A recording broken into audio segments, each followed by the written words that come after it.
the topic of charism, and as part of this discussion I've invited Father Chris Ryan, who many of you would know through his involvement with youth ministry and various other things, but one of his more recent endeavours is the establishment of the Arete Institute, which aims to form missionary disciples, which is very much in the spirit of this conference and the sorts of aims that this conference has.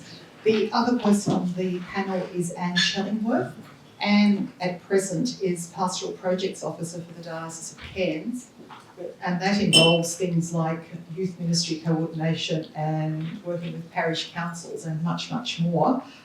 She has also served on the Australian Network of Diocesan Youth, which was known as ANDIMAC. And Anne comes to us from a regional, rural and remote diocese, so we're keen to have the impressions of people who are not in the big metropolitan areas with the resourcing that goes with that. So we've invited Anne to be part of this panel and to give us her insights and the challenges that they have there. And the other member of the panel is Shayne Bennett. I should mention that Father Chris and Shayne are both members of the Advisory Council to this commission. Shayne has had, I suppose, a lifetime of involvement in the charismatic movement. He's the Oceania representative of Charis, and he's an active member of the Emmanuel community in Brisbane. Just by way of introduction, we were speaking to the topic, we were speaking yesterday about baptism, and baptism really is our foundational Christian identity. With baptism, we all receive a vocation, and sometimes I make the outrageous statement that there actually is no crisis of vocations, because there's a vocation handed out at every baptism. But what we have is a crisis of discerning those vocations. And I think, to my mind, it's helpful to talk about baptismal vocation first and foremost before talking about what I might describe as state and life vocations, which come out of that baptismal vocation. So I often wonder what would happen if we as a church challenged all the baptised to discern their vocation. And I suspect what would happen is we might even find more vocations to priesthood and religious life. So that's a sort of a challenge I put out there. My passion is precisely that, for all the baptised to discover their vocation. And with baptism and confirmation, we receive gifts, which is what we call charisms in this context. And charisms are often a clue to our vocation. And I give an example of myself, where I spent the first half of my adult life wondering how on earth I was to fulfil a lay vocation. Because in the circles I moved in back then, they talked about lay vocation, and I prefer to talk about baptismal vocation. And I felt that I was a bit of a failure in my lay vocation because I wasn't a lot like Mother Teresa. I sort of saw her as the epitome of vocation. And then I discovered Sherry Waddell's work and the Spiritual Gifts Inventory. And suddenly I discovered a whole lot of freedom. I was freed from the guilt of not being like Mother Teresa because, hey, God had not given me those gifts. God had given me a different set of gifts, so then I had an obligation to use those gifts for the building up of the kingdom. That doesn't mean I'm not to be merciful. I am, but I won't expect the same results as Mother Teresa, because she was operating out of a charism and I just have sort of ordinary mercy. There's that, so I still have to show mercy. So what we've been doing with the Commission is because I think charisms are a clue to vocation, we've been working on a statement on charisms. It's still in draft form, but we have uploaded one of those drafts onto Padlet, and we'd be happy to get some response. But the first thing I'm going to ask Father Chris to give us a summary of that statement. Thanks, Clara. It's great to be with you. To make one brief clarification, the Arete Centre forms people as missionary leaders, not disciples. Missionary disciples is something that is actually a job for parish communities and other communities in the church. Our role is to try and help leaders to be able to equip other people as disciples of Jesus. So The other part of the context of this, I think, is to understand that at the level of the Commission, you heard the Archbishop Prowse yesterday, open up the document or the statement around evangelisation, which was intended to be a user-friendly introduction to evangelisation and a clarification of terminology. And it was in the wake of that that the Archbishop also said, well, I think we need to talk about charisms in the service of the mission, that charisms actually help us to fulfil the mission and particularly the evangelising task of the church. And so that's the part of the genesis of this. And so I mention that because I think it's really important that we understand really clearly that charisms are in the service of the building up of the church for the sake of the church's mission. So a couple of things, just to set a little bit of context.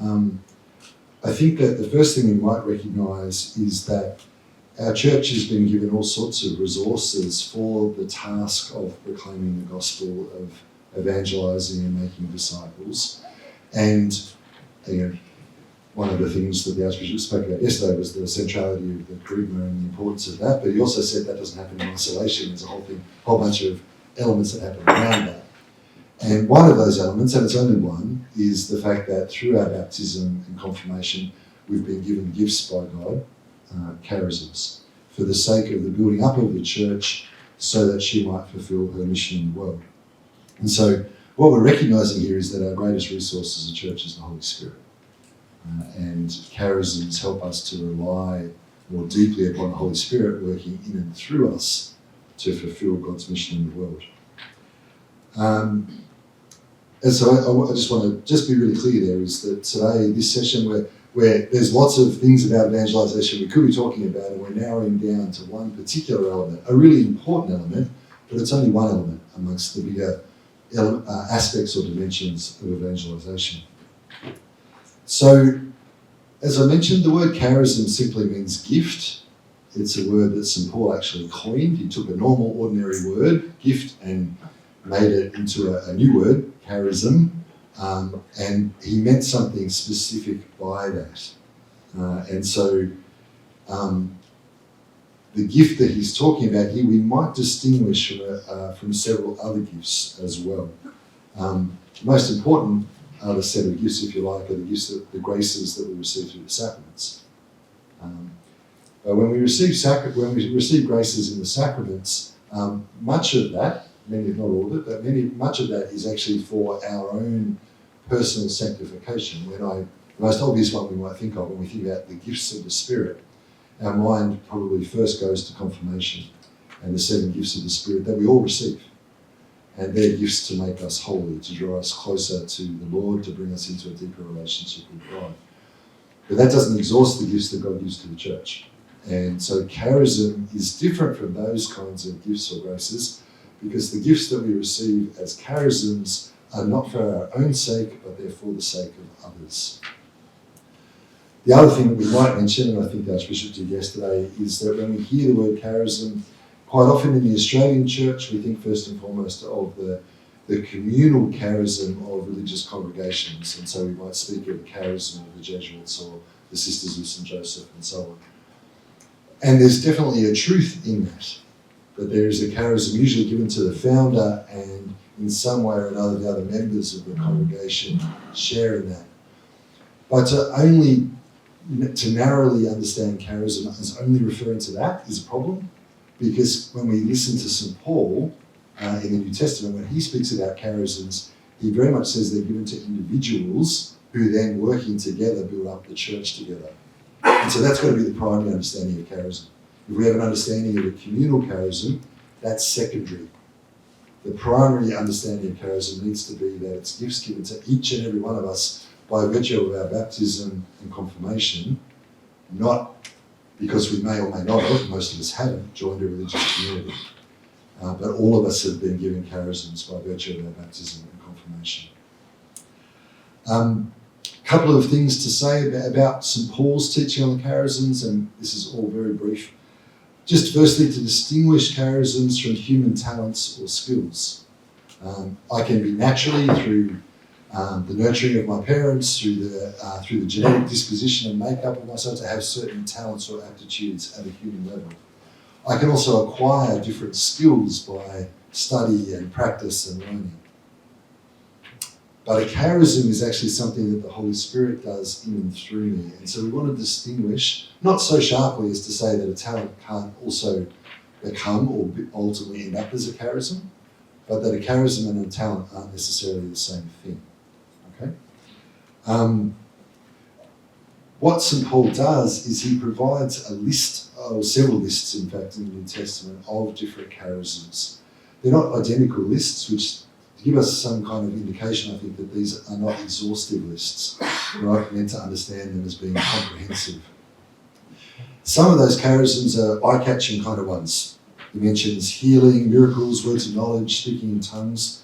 But he also includes far less dramatic gifts, but important gifts in these lists, such as helps, encouragement, service, mercy, and even administration. And some of you will say, of course, administration is a charism of the Holy Spirit. I can see one of my former colleagues and students at the back there nodding because she has that gift. As someone who doesn't have that charism, I look for that wherever I can find it.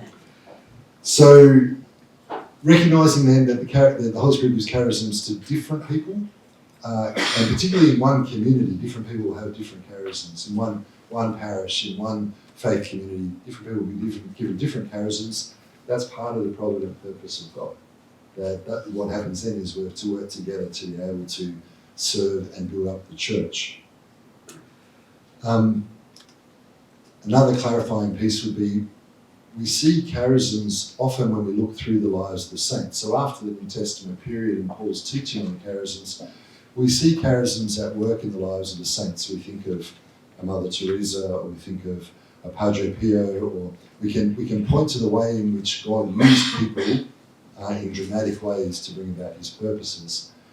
But charisms are not a mark of personal holiness. Okay? I do think they help us to be holy, but the presence of a charism is not necessarily a sign of holiness. Okay?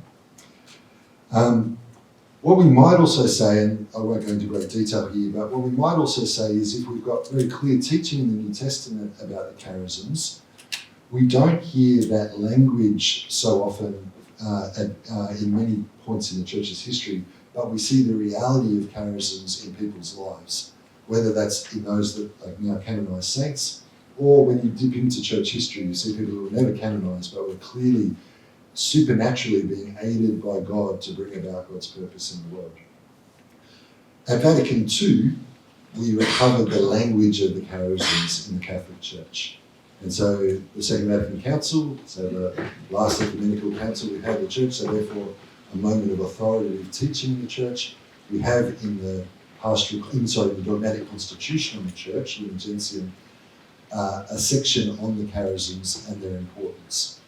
And I won't read that out to you, you can see it in the draft document, but it basically speaks of, in a summary fashion, everything I've just been saying, and says in a particular way that these gifts are to be joyfully received and taken up by the church so that she might fulfill her mission in the world.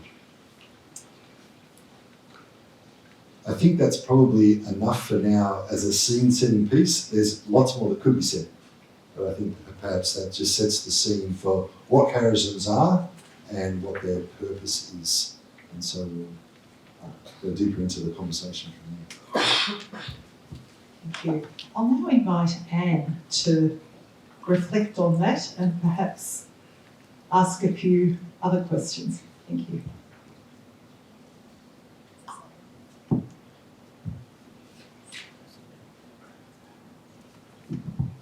Okay.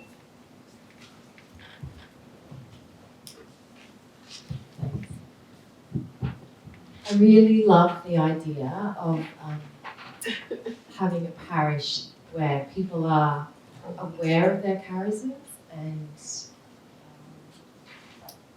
nurtured in their charisms. But I feel like the gap between that and what the reality is pretty big. My mind first of all goes to, well, we could run some sessions, and I know that those fantastic 10% of parishioners who have been coming to our plenary council stuff, our synodality stuff, they'll come to a session on charisms and they'll love it, but then what about the rest of the parish? Because it's not something that, this language isn't something that we're familiar with in parish land. So I have questions about that for Father Chris and for Shayne. I don't know, can you give any advice on where do we go from here? Sam, look, I think that's a really genuine, big-time question. Once again, I think we have to locate charisms in a broader context. You know, that charisms aren't just something we hope for, but charisms emerge from conversion, from a personal relationship with Christ, and from an openness to the Holy Spirit. You know, and I think when we talk about charisms, we don't just start with charisms. Like I think we've got to contextualize that they belong to a believing community that has experienced that sense of personal conversion, and people who live in a relationship of openness to the Spirit for the service of others. Because that dimension of it is really important. The charisms are not about me, they're about how do I build up others? How do the charisms actually support the work of mission? It's not like you can take a small piece of the pie. You've got to take the bigger pie and work with the challenge of conversion and personal relationship with Christ, and then an ongoing openness to the Holy Spirit. Now, and that's a challenge that belongs to every parish, every diocese, every Christian, you know, those who seek to follow Christ. So I absolutely echo and agree with everything Shayne just said there, that charisms emerge when you have people embracing the life of missionary discipleship. The other piece that I'd add to that is that there's a really important role for priests in their role as the leaders, so in their role in governance, and then also others that they draw into that role, others to share in that, other people who are leaders therefore in our parish communities, to help identify charisms in people and to call that forth and then to help facilitate and coordinate it. So there's a leadership task here that's really important. And so we need to equip our priests for that, because I don't think it's something that they were sufficiently formed in, usually in the seminary. But we also don't want to leave that to a task for the priest alone either, that there's a really important role for lay leaders to be able to say, I can identify, I can see what could be a charism in somebody else, and then to say, okay, well, where's the right fit? Where's the right place? The other thing would be then to just respond in a personal way. So I've been a parish priest for the last 6 years in the southern part of Sydney, and we didn't start with the language of charism. We started with let's meet the person of Jesus, let's fall in love with him, let's make that decision to follow him. And then what we have seen is people their gifts starting to emerge, and so we do talk about the language of charism now. There'll be a growing familiarity with that particularly amongst our leaders in our parish. And the difference that I would say that makes is huge. You see, when people, if you've got, it doesn't have to be 100% of the parishioners. In fact, it's unlikely, it could never, if you're a parish that's really reaching out, it will never be 100% at any one time. But if there's a significant percentage of your parish that is aware of their charisms and are in a good fit where they're using those charisms, what will happen is that the language I like here is there's like a matrix of conversion that's created. People walk into the place, and because people who are teaching, who are gifted in teaching are teaching, people who are great at service are serving, people are using the gifts that they've been given, the presence of God at work in the lives of those who don't yet know Christ is actually more tangible, it's more evident in people's lives. So it's worth the work is part of what I would say there. One final little addendum there, and I think this is also important, is it would be a mistake, and you could easily hear what I've just said, as charisms help the parish to be a better parish. There's absolutely truth in that, but charisms are given to all of the baptised, and the majority of people, their vocation as a layperson is to live out their baptismal calling in the context of their work and family life in the world. So you'll be a better wife, a better teacher, a better person working in business, wherever you find yourself, if you're using the gifts that God's given you in those contexts as well. So I just think that's an important nuance there. It's absolutely valuable in the context of parish, but it's also about the fact that what we want people to be able to do is to exercise the gifts that they've been given by God, where they find themselves in the world, for the transformation of our society in the light of the gospel as well. Father Chris, I hear what you're saying about charisms are for all the baptised wherever they are working, but I'm particularly interested in what does that look like in your parish? What the people that have charisms, what are they doing in your parish? What does it look like? Let me tell you one story. So there's a lady who, when I first arrived in the parish, she was pointed out to me as the person who makes fantastic spreads. So she's of Lebanese heritage. So and so if you ever needed a morning tea, you went to Nellie, right? Because you knew that there'd be like 4 times as much food as you needed, but also that she just seemed to make that happen quite effortlessly. So Nellie was involved and active in the parish in that way, and that was how she was described to me and how I first encountered her. She came to Alpha with us in the parish, and as a part of that, I think her faith came alive in a much deeper way. And so at the end of that time, she'd done Alpha. We had a role in the parish for visitation to the sick and elderly, and she put her hand up for that. She said, I'd really like to do that role. Notice how different it is from what now Nellie would say. She's been part of our formation around charisms. She would say, I don't have a charism of hospitality. That was my good Lebanese mother, right, teaching me what to do. But she would identify that she absolutely has a charism of, I would say, both mercy and administration. She has a beautiful heart for the elderly, gorgeous heart for the elderly. She also, though, has an amazing, administration, maybe even leadership, because originally I said to her, here's the role, make sure that everybody who's sick at home in the parish gets communion, and noticing how there are half a dozen nursing homes in the parish, make sure they get communion. That's the job. Well, since then, Nellie's established a ministry during COVID to take food to people who couldn't get out of their house. She's established an intergenerational ministry called Tech Savvy Seniors, where the kids in the high school connect with the elderly in the parish, and they teach them how to use their iPhones and their iPads and so on. She also has facilitated a physical movement class for seniors in the parish. She's taken her gift and just run with it.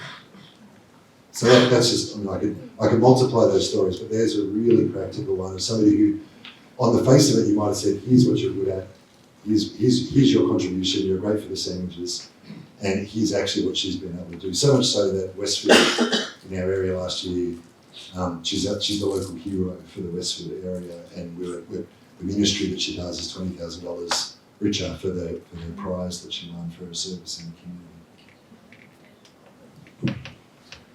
I just think that's a great example of how charisms actually work, and that they take what might appear ordinary into the supernatural, really.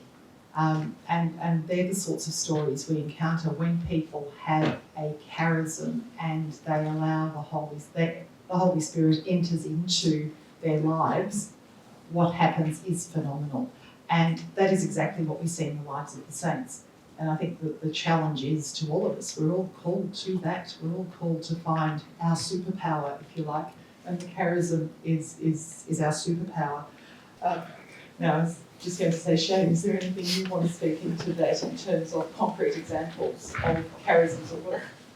I want to share a story about a young guy who was 18 years old, I think, around the time. His name's Robbie Curtis.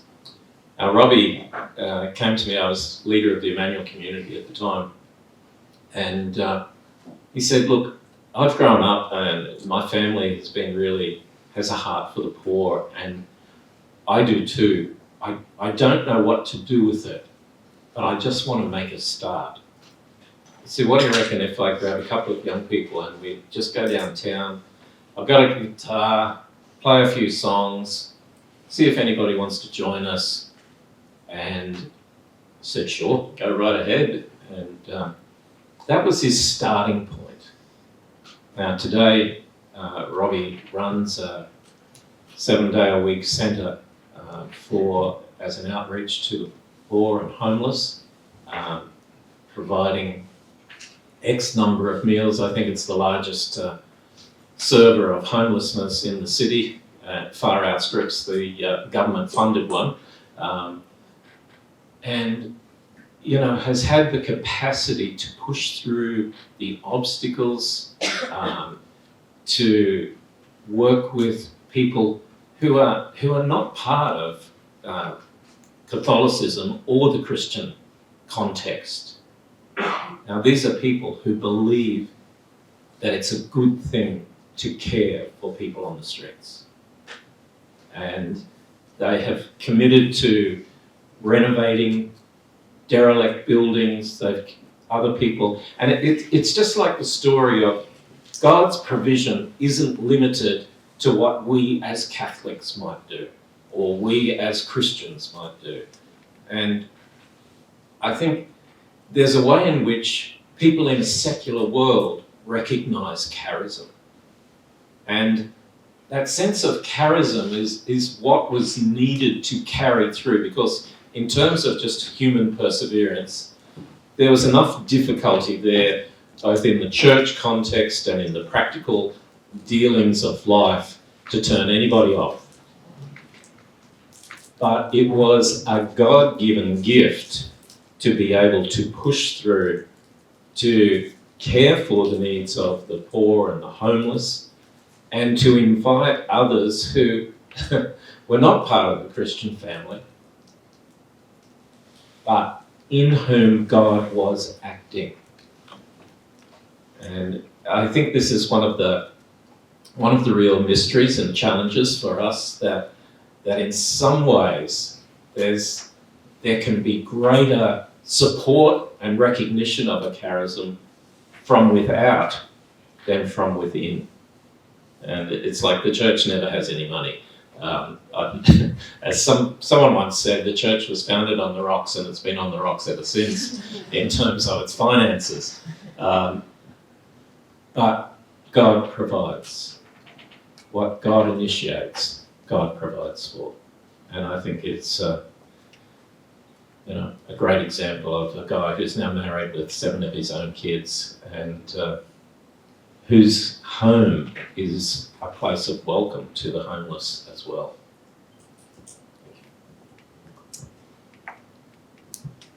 Thank you.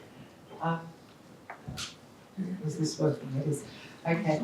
I think that was really lovely, and I think it's really important to see how those, if you like, those circles spread out and touch others. And often a question we're asked too is, you spoke, Shayne, of the non-affiliated people who see the goodness of this charism.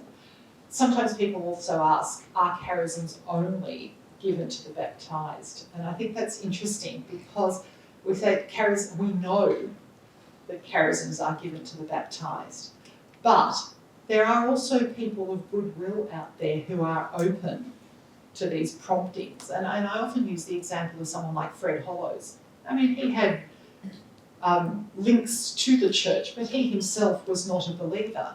Yet, the way in which he conducted his work in a way that was not about him, but about service, is another way in which the Holy Spirit manifests. So, for those people who say, is it only for the baptised? Yes, it is definitely for the baptised, but God works through people of goodwill as well. I don't know whether I want to expand this a little bit, but we're talking about, evangelize in a synodal way. And if synodality is about us all working together and walking together and moving in the same direction, it seems critical that we engage all our charisms in order to enable the mission of the church. Would any of the panel like to comment on that?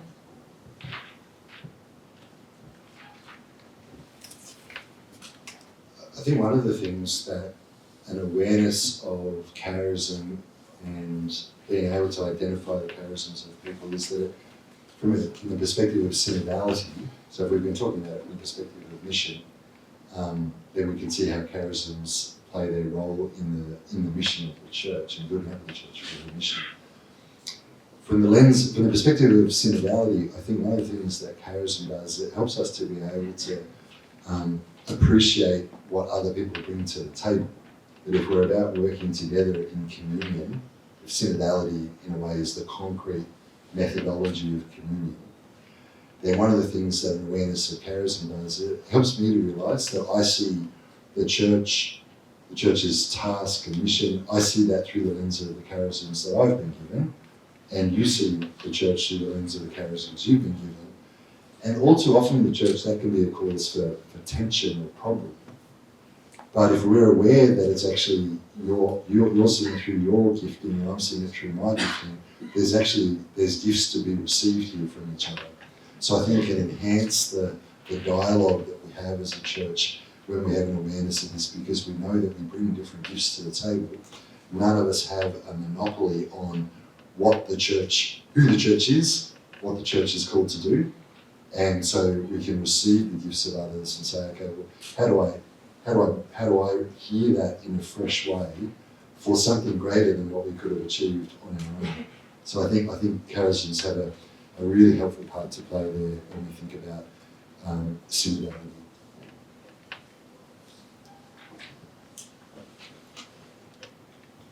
I think one of the simple ways, and it's a particular way, and I'd like to link it to our celebration of Barnabas yesterday, and it's through an act of encouragement. You know, many times, like I think I would really identify myself as the product of somebody who's being encouraged, and that the giftedness that I perhaps accept now in myself was brought to my attention by others long before I recognised it in myself. And so one of the things that we can do for one another and with one another is to encourage and affirm people in what we see as their giftedness. Like in reality, when I talk about Robbie, to encourage him is one thing, but to keep encouraging him. You know, in the early days, people would say, oh, he's just young and idealistic. He'll get over it. You know, as a married man now with 7 children, he hasn't gotten over it. And his wife and children haven't gotten over it, that they've given themselves to it. But you have to pass through that time of testing.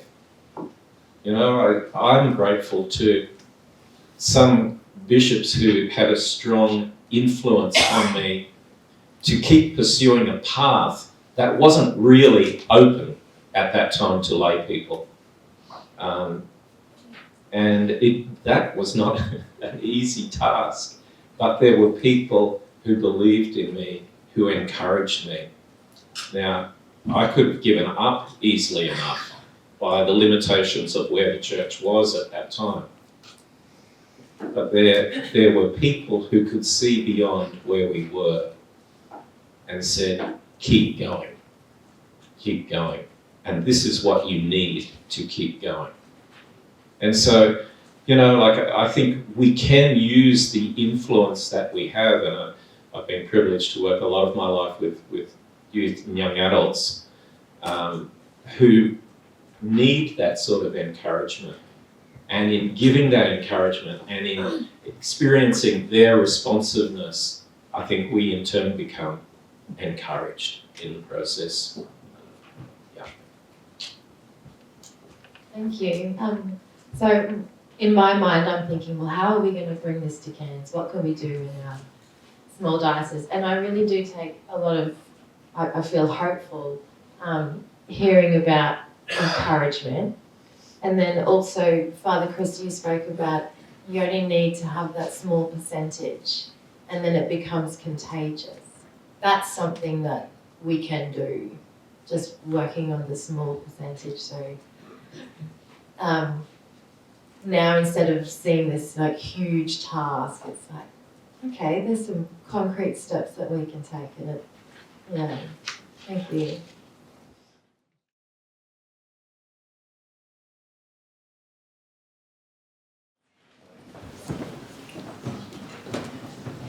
Hi, I'm Ross from the Divine Word Missionaries.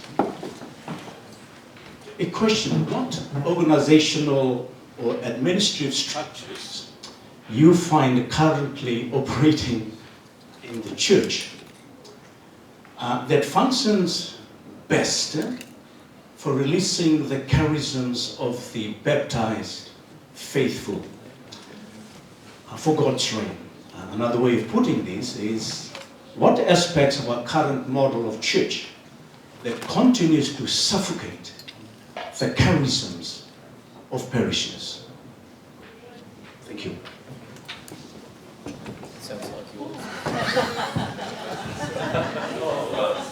Shayne looked at me and said, that sounds like yours. I think it's a great question, Russ. Great to see you as well. So, positively, I think the one that comes to mind, and I'm sure there's much more that could be said, there's probably much in that conversation, but one of the things that comes to mind for me has been, and something I've received and benefited from greatly, is just restructuring leadership in the parish. So the way the parish leadership works at our place is that there's a senior leadership team, and we call it a senior leadership team because that says that there are more leaders than just the 6 people that are on that team, and it's only 6, and that's as big as I want it to be. And we meet each week, and part of the power of that group is that they balance me out. So I have gifts in certain areas, I have blind spots and weaknesses in others, and they're good where I'm not. And I think that's a magnificent assist in being able to lead the parish, so they bring their gifts to that table, so we just make better decisions together for the life of the parish. The other part of that is that they're equipped, they understand what charisms are, and they're better at it. I'm thinking particularly of a couple of the women on that leadership team. They're better at it than I am in finding it. They'll see somebody at work, and they may actually be closer to that person in the ministry that they're doing in the parish, and they see that. So I think that's a really positive development as I see it. In terms of then, as you put it the other way, what suffocates it?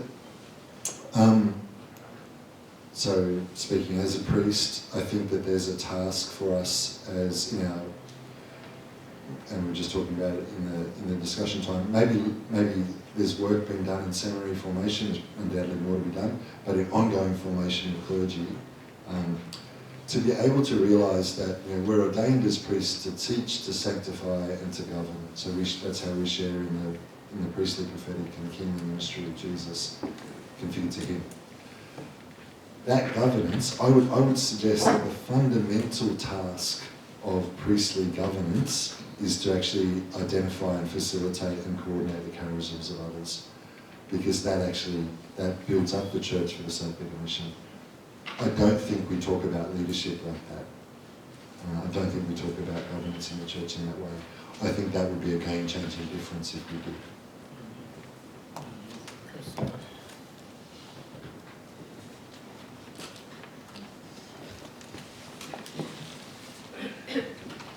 One of the things I think we need to consider is that charisms don't only exist within a parish framework, and that charisms are meant for more than just the proper functioning of the parish, although it's appreciated what Father Chris has just shared in terms of a model and how that can work. But I think, you know, when we read the Vatican II documents about the Holy Spirit giving charisms indiscriminately, if you like, that there's a way in which lay people have to take a responsibility to encourage one another. Like I think of people who are in difficult work situations or people in family life situations. It's not always going to have a reference back to the parish, per se. That there's ways in which lay people can and should encourage one another and use their charisms within the world, if you like. And that's a dimension that we should remain open to, whether that's used in the context of diocesan mission or ministry or beyond that. You know, so charisms exist in right across the whole spectrum of life and are given for life. You know, that's the role of the Holy Spirit, is to bring life to wherever we find ourselves. And you know, I think it's important that we have a general disposition or attentiveness or openness to the Holy Spirit wherever we may be, in whatever context we may find ourselves.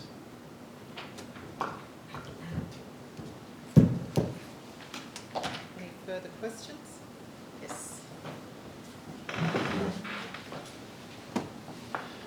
The question our table was first starting to talk about was, do charisms change over time? Do they grow? Do they evolve? And we had a sort of, I guess, an agreement about that. But I guess a question about that following was, do charisms expire?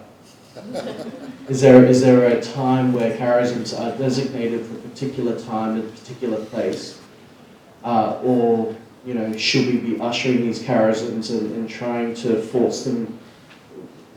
You know, you get the sense of the question. Yeah. It's sort of all of the above, but I'll ask some of my panellists to comment on it. Sometimes there is a temporary charism. Because charisms are given for the sake of others. So in a sense, you don't get the charisms you ask for or the charisms you might want. You get the charisms that are needed in your context. And sometimes you might exercise an extraordinary charism once and once only because you were the person that was available to do that thing. But charisms can grow, charisms can change, but I'll give that over to the panel to further explore. Can I say I think there's something a little bit mysterious about this, and let's just pay due attention to the mysterious workings of the Holy Spirit here. That we don't have a lock on how does this all work in the world, right? So all we can do, I think, here is pay attention to experience. And so I might reframe something Clara said there just slightly differently, and that is that I think that God, the Holy Spirit, can work through you for a particular moment, and that's because you were there and you were available at the time. I completely agree. I might hesitate to call that a charism, because I think that there might be something about a charism which is it's an ongoing. It's something that I can actually have a confidence in, that when I'm moving in that area, it will happen in a relatively consistent kind of way. It's not magic, but it's a relatively consistent kind of way. I absolutely think you can be given new charisms at different times in your life, especially when you are being called by the Lord into a new ministry or a new office or a new role. So Mother Teresa is a classic example of this, I think. I think she spends the first 40-something years of her life, and she's a teacher, and from what we understand, she's a pretty good teacher. The charism of mercy and administration, I think, that she exercised, there's no real sign of that for the first 40 years of her life, and then she experiences the call within the call and begins the missions of charity. So I definitely think we can see that at work in people in the life of the church. So I would say that would suggest to me that there's new moments, particularly when we're being called by the Lord to something new, there can be a fresh gift of the Spirit to us there. I do think, and Pope Francis said this in the general audience that we've put at the bottom of that working document. He kind of poses the question really of like, do you have to use it or you lose it? And so the sense of can a charism disappear? And I don't know if we know for sure, but I do think we can sit on it. It can lie dormant. We can sit on a charism out of fear, out of insecurity, for various reasons. And does it disappear or does it just lie dormant? I'm not sure, but I think that it absolutely warrants us to be able to ask the question, as the Pope does, Lord, what gifts have you given me, and how do you want me to use them? And I think that's a question that we don't just ask once in our lives, but we revisit that. How am I using the gifts that the Lord's given me?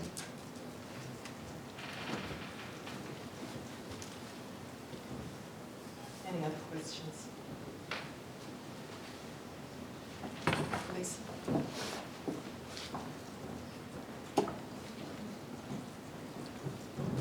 Thank you. I'm just wondering if you could offer a practical example.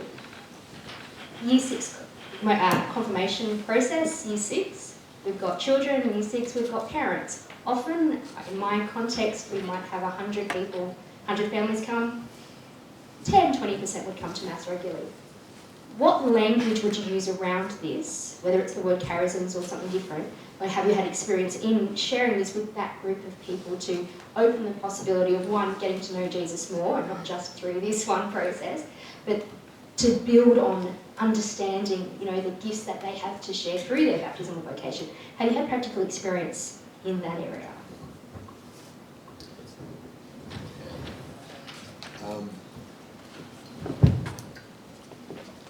Great question, Lisa. I think it is a real teachable moment because obviously a lot of our teaching and confirmation focuses on the 7 gifts and the sanctifying graces. Necessarily and importantly, like when you listen to the prayer of prayer for confirmation, that's what we're praying for in that moment.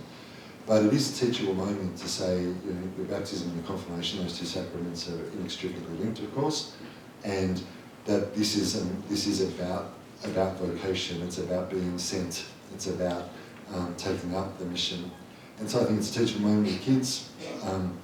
I think that you can have some really fun ways of talking about that that actually help them to understand the part they can play. And of course, it's a teachable moment for parents.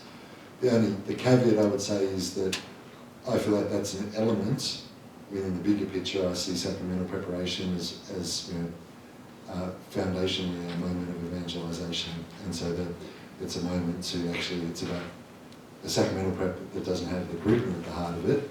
Yes, it will have the catechesis around a particular sacrament, but if it doesn't have the charisma at the heart of it, we're missing a crucial opportunity to reach those. Because, again, charisms emerge when people embrace their baptismal vocation, when they start living as a missionary disciple, because they've encountered the Lord. So we can't get the cart before the horse here. Doesn't mean we don't teach about it, but and it doesn't mean, I'm just thinking that, I think about some of the kids who made their confirmation last year. There's 2 boys who came on Tuesday night for the sacramental preparation for First Communion, and they came, they're altar boys.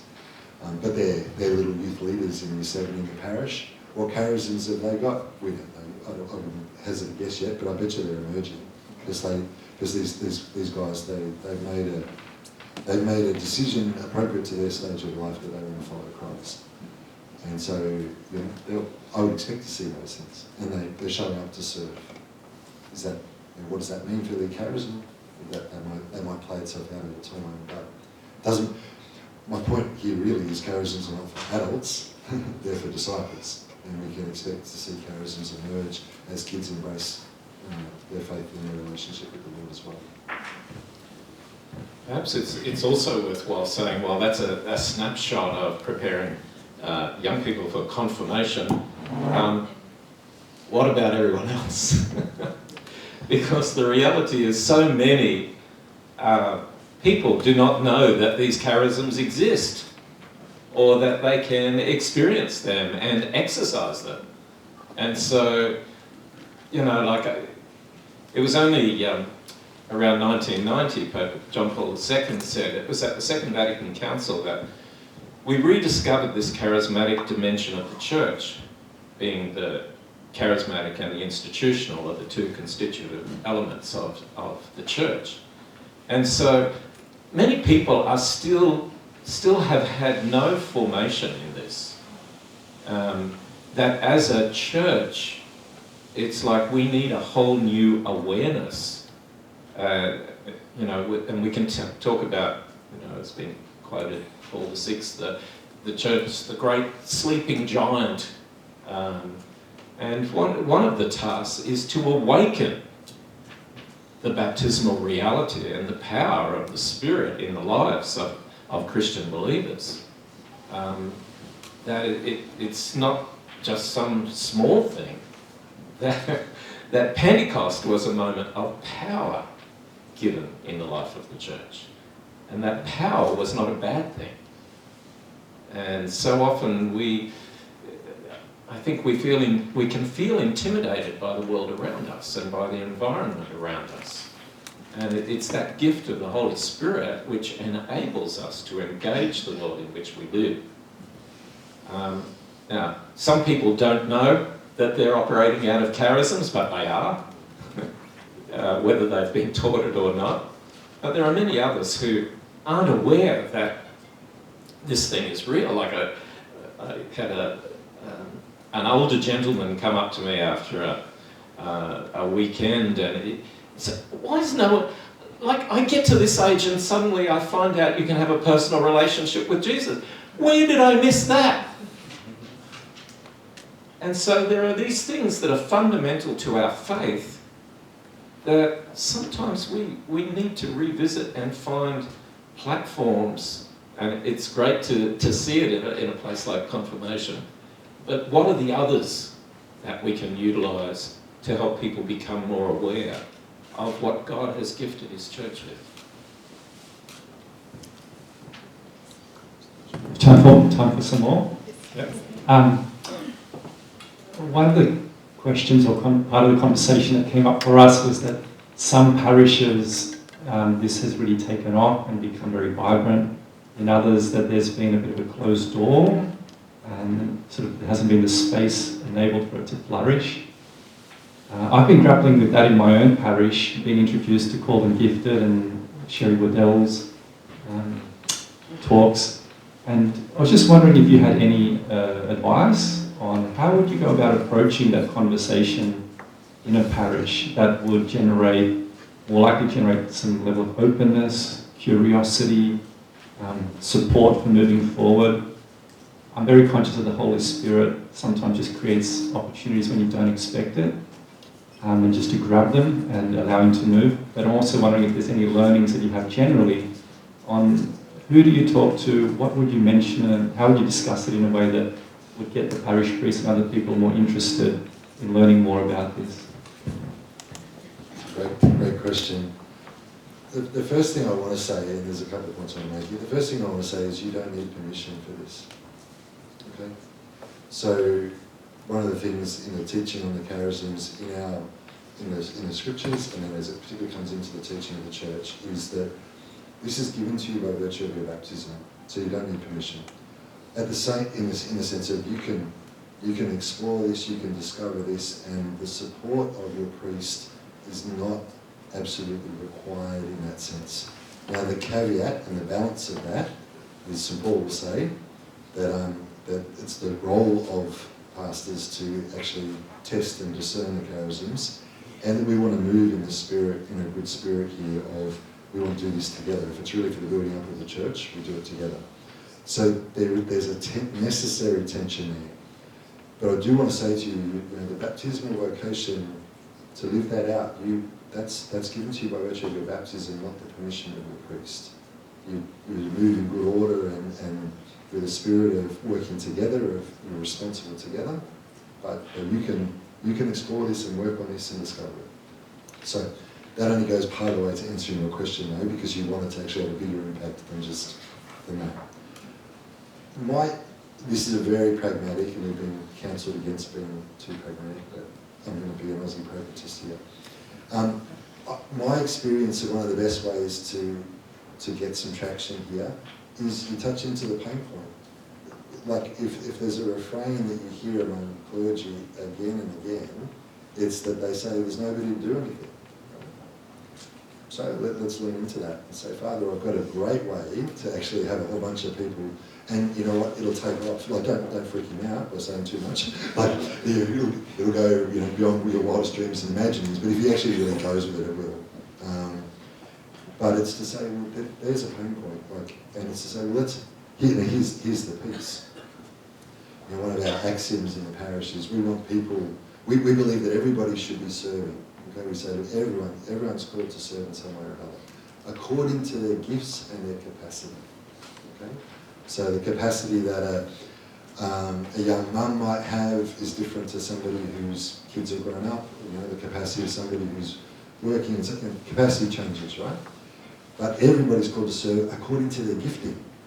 And if you can say there to, and let's broaden it out, it's not just sometimes priests, it's parish councils, it's other leadership in various parts of the church, is to be able to say to them, let's help people find where they can best serve, and we've got some tools for being able to do that, and that's a great way to introduce the concept of charism.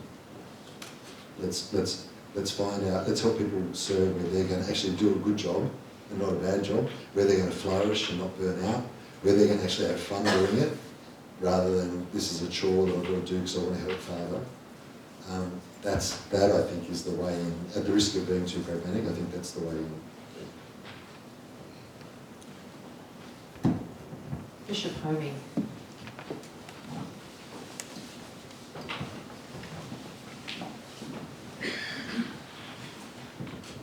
Chris and the panel, I just want to bring something to your attention that for me is important because it's something that I'm not hearing. And if a charism is anything, it's a mode of presence of God in the person. It's not something specifically to do something, but if it is of God, it's a mode of presence of God. And my question would be something like this. If it's a mode of presence of God, how is it present in the person? And for me, because you're talking about charism in St. Paul, the mode of presence must be given to us in that very powerful moment of Pauline humility. That is when he said, "Take this wound from me." And the Lord's answer is, "I am strong in your weakness." Or in other words, I wonder, charism to me would have to somehow attach to individual vulnerability and weakness, because it has no way to be present. It's the only way that God is present in this powerful sense is in weakness and in inability. And somehow when we think about charisms, unless we connect charism to the particular person, because it's my charism, it's your charism, and my charism attaches to my humility, my weakness, my vulnerability, my inability, because that's where God acts powerfully. And I presume that would be the case for everyone in the church, because that's what it was for Paul.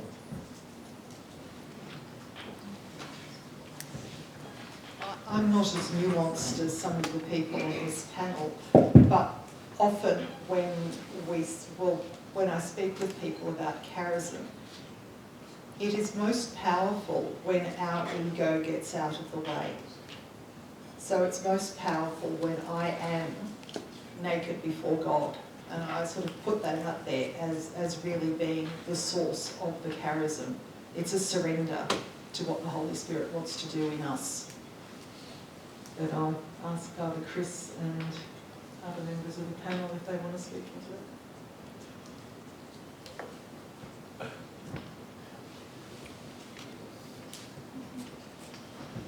Yeah, I would absolutely agree with that in the sense that in recognising charism, you're recognising grace, which is something that doesn't belong to you.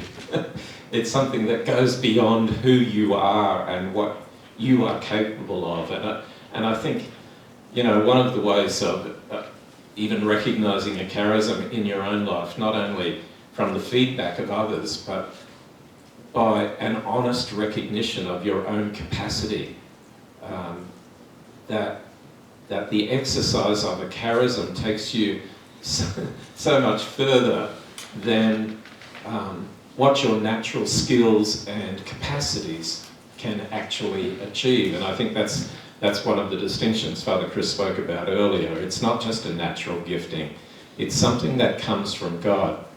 And while it can build on a natural gifting, it certainly takes you far beyond what that natural gifting is. And so I think the exercise of charisms, as with the whole of the spiritual life, the reality of our own neediness before God is something that's fundamental, lest we be claiming for ourselves that which belongs to God.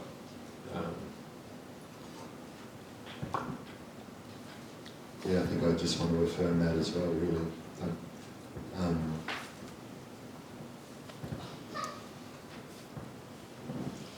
mean, one of the things that as you were speaking, Bishop, that came to my mind is how often we see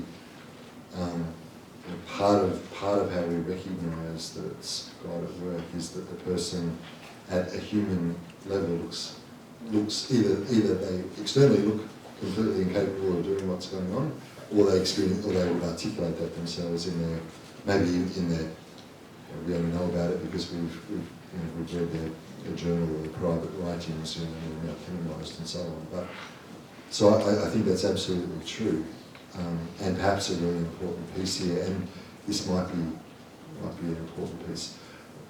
There's often an excitement around charisms when you present it, and what that can play into is kind of the self-help or self-knowledge kind of movement that is so endemic in our broader culture, and the risk there is that we see this as, well, this is like doing some kind of a personality test or some kind of skills assessment or something like that, and we're making a category mistake if we think that the discernment of charism belongs in that same area, because, as you rightly point out, there's something here about my deep awareness of my inadequacy for what God is doing in and through me. The other thing I want to just highlight in what you said, because I think it was really, really beautifully put, is when somebody is, and I suppose I try to gesture at this communally, but you put it very beautifully in terms of individual, is that when somebody is living out their charisms, the presence of God that they may be unaware of in themselves, but that other people receive that personal presence of God through the charism. Yeah, I think that's a beautiful way of putting it, and I think it captures something about just how important it is for the life of the church. That often the person ministering or being present, they're unaware of that. They're actually deeply in touch with their failure, their weakness, their inadequacy before time. So, at the end of the day, I'll just echo and affirm what you said there. Thank you.